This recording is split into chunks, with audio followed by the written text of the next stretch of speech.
I listen to lots of hip-hop and watch MTV Cribs. Hey, MTV Cribs. Just talked about that. I can't seem to focus on getting close to God. What's your advice? Stop watching MTV Cribs and don't listen to hip-hop. It's probably a good start. Okay, I don't have bias against any particular culture or genre of music, etc., etc. Though I have, strong objections to music per se, though there's some scholarly discussion about it. But I will show you what I'm convinced of. I think nowadays music is probably one of the easiest means to lose your moral sense. Music is audio pornography today. That's what it is. It's explicit. It's shameless, it's vulgar, it takes your sense of humanity away from you, it makes you look at women as objects, worse than animals. Just as, and these people are talking about women like they're talking about, an animal, really.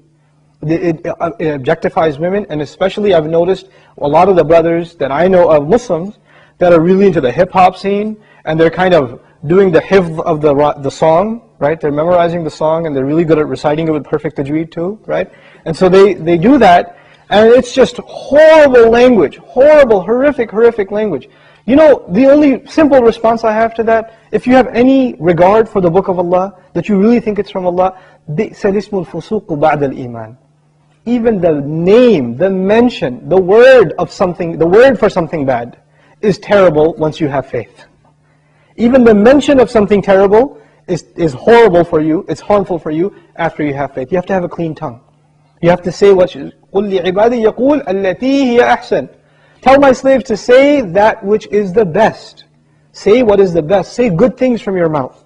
So this is the first thing. When you say horrible things, and you say things that are in direct contradiction to the moral gauge Allah gifted us with, then obviously you're deviating from your natural fitrah, your predisposition to turn to Allah. And when you constantly listen to garbage like that, then you get deviated. And you don't find pleasure except in disobedience to Allah. And that's a sign of a sick heart. So one has to distance themselves from this. This is the first step. And I'll tell you, this is my personal measure. This is not a fatwa. It's my personal analysis. You don't have to take it. But if a person finds listening to the Qur'an annoying, after they've been listening to hip-hop and this and that for a long time, and as soon as somebody puts the Qur'an on in the car, you know what they say? Oh man, turn that off, man. I don't want to, I just want to talk.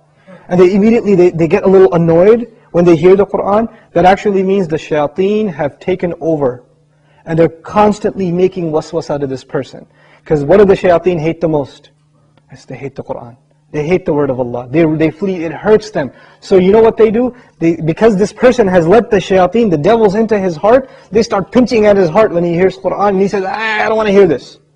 Right? It's like surgery, it's like pulling a tooth for this person. This happens. When you try to give this person a reminder from Allah's word, they get annoyed by it, like agitated, like an allergic reaction. Why? Because they've let the shayateen in. To let them out, the first thing you got to do is stop supplying them with fuel. This is fuel. This useless wasting of time, this is fuel for shaitan. They love that you waste your time. They love it. Because the one asset, the one piece of wealth Allah gave every human being is time. And what is music and TV and YouTube and Facebook and MySpace and like Twitter and whatever else? If you're spending hours and hours and hours on this stuff, what is it except destroying your time? It's taking that one asset away from you. Shaitan would love nothing more. May Allah subhanahu wa ta'ala give you the strength to get away from these temptations. My advice that I keep going over, I can't get enough of giving this advice, find better friends. Find company that is not into these things and try to spend more time with them, and inshallah you'll wean yourself off of these habits. Bi-idhnillah.